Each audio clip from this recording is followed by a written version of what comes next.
So this will tell you how far behind Toy December has me this month. I recorded this maybe about an hour before you've seen it, or before it was uploaded at least.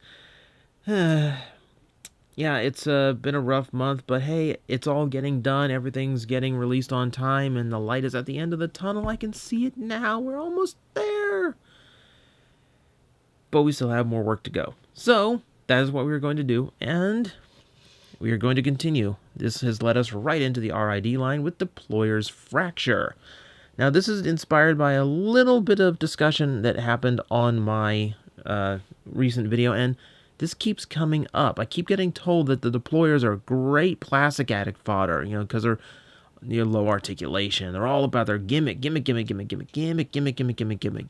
plastic addict hates gimmicks, right? Well, that really all depends now, doesn't it? And I'm not currently in addict mode, so let's give this thing a fair rundown rather than just ripping in a new screw hole.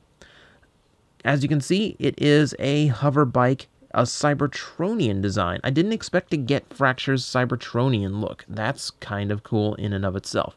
Now, there's two thought processes behind Cybertronian modes. There's hey, this is a cool chance of this is a cool way of getting some kind of futuristic space vehicle into our toy line. And the other school of thought is, we can make it look like anything. If it looks like crap, well, it's from space. It doesn't need to look good, right? And we're kind of in the balance here. Because I will say this, as a hover bike, he's not terrible. Like, the front end is very complete. He's got handlebars and everything. You got the little hover skirt molded in on the bottom. Okay, that's all fine. And you got some kind of motorcycle guts hanging down there from the middle. So all that just kind of looks kind of like where it's supposed to be. And then you have it up here at the top where, if you know what's what in robot mode, it's pretty easy to tell. It's kind of just his robot mode, leaning back with his legs reclined and actually looking quite comfortable when you realize it's that. So, unfortunately, it is kind of like a slipshot vehicle mode. I think it does just enough to make you think it's a vehicle of some kind, but he's not doing a great job of disguising himself. We also get on this mold the sidecar, which currently is loaded with Minicon Airazor, not the Beast Wars love interest. It's one of those names they just kind of throw around just to keep the trademark alive. Loaded in there, it does make a nice little companion and kind of bulks out the vehicle, which, of course, it's a motorcycle toy, so it kind of needs that to be worth the price. And if it is worth the price, we will judge that accordingly here in a bit. I do like the metallic purple it is cast in. It is a very, very nice shade. And you've got some very pale purple, almost like it's just a purple tinted off-white kind of thing going on. And you get some gray, like it's one of those where I can call it silver or I can call it a dark metallic gray because it's not gunmetal and it's not quite silver either, but it is there. So extra little paint apps. You get that kind of light, like lilac color there on the what's currently a seat, I assume. And then later on, it's going to be something else. I like the design in the front, too. Anytime you paint something that looks like eyes on the front of a motorcycle, it automatically looks a little bit cooler. So I'm not terribly disappointed in the vehicle mode. It cheaps out in a few places, but for what it is, it actually works, I guess. It does have a little bit of rolling to it. Not a great roll, so you can't go, that doesn't really work. It's just kind of grinding across because one little wheel up here and then one here that's really tight. Really doesn't work. And there. What you also notice here on the underside is this little tab. Because this little tab actually has to be pressed down in order to launch the Minicon from the sidecar. It's one of those things they put in to prevent you from accidentally firing it off in a position where it's not really made to be fired off just yet. And in that, there's a little bit of attention and thought gone into this. But for now, we're not going to fire him off in this mode because that would be too easy, though it is here on the top. Oh, I just fired it. I lied. So let's get this guy into robot mode and actually see, is he really all that bad? So we're gonna fiddle around here and get his, it's on a weird double hinge, so sometimes it comes across a little bit weird. But we'll get those out. The arms peg in down here into the sides of the front of the bike. Very very tight pegs on some of these. It's a... Oh no, come on, don't... There we go. There we go. Then we move down here. There's a little bit of a ridged tab here, so you kind of have to lift up a little bit to get that apart correctly. Straighten out the legs, and just like that, Fracture is now in robot mode. Yeah, he's a pretty quick transformation because, well, yeah, he is going to be all about the gimmick, as evidenced by the floating sidecar above his shoulder, which, when you look at it just right, it looks like it has a really sad face. I don't know why he doesn't like floating behind someone's shoulder. That's really sad. Now, I'll give you a look at his actual head, where it's not a bad likeness. He's got the little rooster mohawk thing going, and it's a very stern look. Not quite as kill crazed as he looks in the show, but hey, I'll take it for what it is. You can also see the Decepticon poker chip, which here, go ahead and scan that in, get it into your game, whatever. I don't care. I don't even try it. I don't even bother with the scanning in. I just can't. I can't. I will tell you right here, very soft plastic here on the Mohawk to prevent some damage. That's a little bit nice. Alright, so what can we see? Well, most everything is pretty much the same as the vehicle mode. One thing about a simple transformation, not a whole lot changes. We can see his hands now, and the fingers are painted in that same, pale purple / lilac, I guess we're going with. You can tell they are molded differently. One has this very normal hand, which actually looks like it can hold your standard size weapon. This one, obviously, very different molding, and it's meant to be pointed forward, which you will see why here in a bit if you've never actually seen this toy in action. Now I'll go ahead and show you the articulation is not going to be good. You have universal motion in that shoulder, no elbow, no wrist, nothing in the head, nothing in the waist. Legs do move forward, and they do bend at the knee very good, but they don't really have any outward movement. And then, yeah, that's all spring-loaded. It can move out, but yeah, that doesn't really work. So yes, his articulation is junk. So that is unfortunate. But for now, I got something else to demonstrate with him. Of course, we got to show off the gimmick in robot mode, but we'll move on to Airazor briefly. He is one of those torpedo Decepticon-style minicons. Hey, oh, he's now on the floor. I'm reaching down. I'm grabbing him. He's okay. Hey, he passed the impromptu drop test, so they can't be made that cheaply. So, yeah, just like most of the minicons in this series, he is very automorphy. I don't mind the torpedo design. I find the discs a little bit more interesting, but no, maybe that's like Soundwave in me, and I'm hoping for CDs that transform someday. So we transform him by grabbing onto his arms and pulling them apart, and automatically transforming into this four-legged guy with this very sunken-in head that my lighting does not quite capture. Please, Santa, bring me new lights for Christmas, as I desperately need to be able to point my lights at something and not have things like this happen. Alright, without blinding you. Blinded by the light. Copyright strike. Yeah, he's not a bad little face. He's a demented little dude in there. It's always kind of creepy when the mouth is glowing the same color as their eyes. That just kind of takes it to a whole new level on there. Alright, so you saw the face, so now I can put the light back where it goes. I do apologize for just completely doing the whole whiteout thing and super brighting the whole screen like that. Yeah, he's all about his automorph, so he's really got no articulation. You can get a little bit of rotation out here on the front legs just to kind of help balance him, as his front legs on the normal automorph do not go that far out, so he does need a little bit of help getting them outward just to make sure he does not fall over anything. Now, the real reason for the minicons in this line is the armor.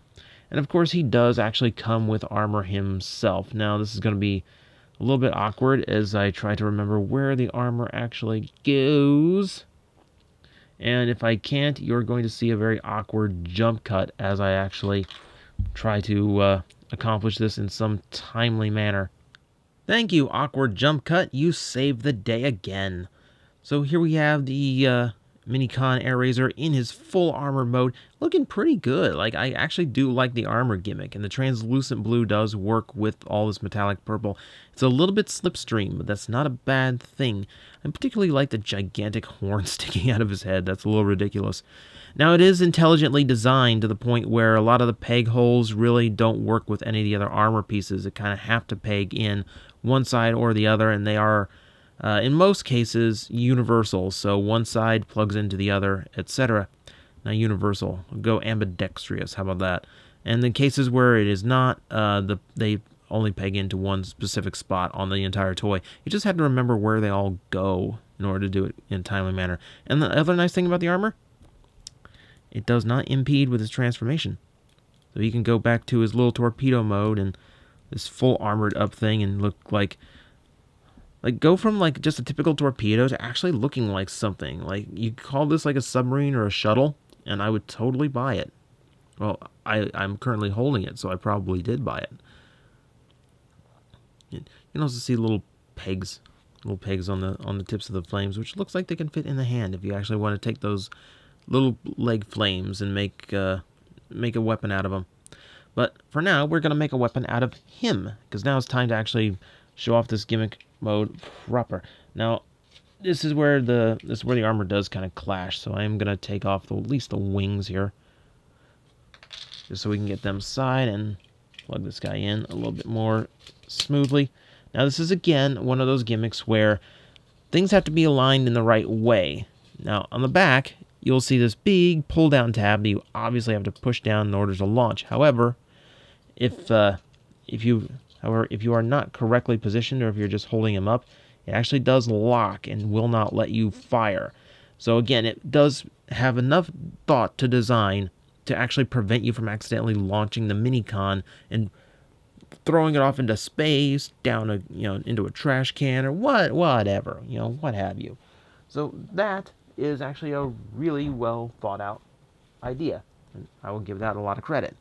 Now, I'm getting really nervous here, because now I got to fire off this Minicon, and he's still got armor all over, so I'm worried about the armor falling off and going who knows where, breaking on impact or something. The Minicon seems sturdier than that. So in order to actually activate the launching gimmick, you actually have to be holding the toy down on a firm surface. That way it assures a good, solid launch. So with that in mind, 3, 2, 1... And that actually works pretty well now, doesn't it? That is actually kind of a cool little trick. Not only does this like swing out forward to fire off the Minicon, the arm goes up as if casting or commanding the Minicon to launch. I think that's actually a much more clever trick than just having the thing fire and having the whole thing swing down. I will admit, while gimmicks are kind of evil when they get really intrusive, that one fires off really well, and the motion is pretty good. So, actually, not too unhappy about that. Retrieve the Minicon from the ground again. If you don't want him to fire off or anything, he also has a mounting point here on the arm. So if you actually want to have him just kind of hanging out there, you can do that too. But you still say, well, his articulation is junk, and it's all based on making that gimmick work. So obviously it's a plastic Addict toy, right? No, not in the least. See, gimmick toys get really bad when they're the only version of that character available, like Armada Hotshot was for a long time, and worse when it's a gimmick toy masquerading as like a full-on, like just a standard Transformer, which is what Armada was all about, but that was at a time when Transformers was recovering. These days, all those gimmick lines are separated out. You've got auto changers, you've got 3-step changers, and you've got these guys, deployers. They don't pretend to be the main transforming line of the series. They are differently marked, differently packaged, and they live and die by their gimmick, because they are very obviously a gimmick toy, and you buy them knowing they are a gimmick toy. I bought this guy thinking this might be the only fracture I get. And now I'm reviewing him because, I'm kind of thinking of eBaying this one so I could go buy the new one that actually does transform properly. But, hey, that's just the way things go sometimes in the world of collecting Transformers. For what this guy is, I don't think it is a bad toy. I mean, certainly if you compare it to a normal Transformer, yes, but because it is marketed as a gimmick line, I don't think that's a fair comparison. If this was a Warrior class, absolutely. But as a deployer, as a separate line, no, I think he's a decent example. I think he's better than Drift, because I much prefer this sidecar to the massive gaping hole in the front of the vehicle mode. That said, the deployers feel like a bit of a ripoff. Like, to charge just as much for one of these as one of the Warrior class toys is a little bit disappointing. Because while I'm sure the part count is the same, these just don't feel substantial as a figure. You know, and I'm not as comfortable with the price tag on these guys as I am the Warrior class. But that's probably the only major criticism I can pull from this, keeping in mind that it's meant to be a gimmick toy and it does not hide that fact. I don't think it's a bad figure, and it's certainly not Plastic Addict bad. So, I'm sorry if that disappoints for some who really like to bash on the deployers, but hey, it's got enough merits to pass by me. Is it a great toy? No. It's a neat trick that costs too much money.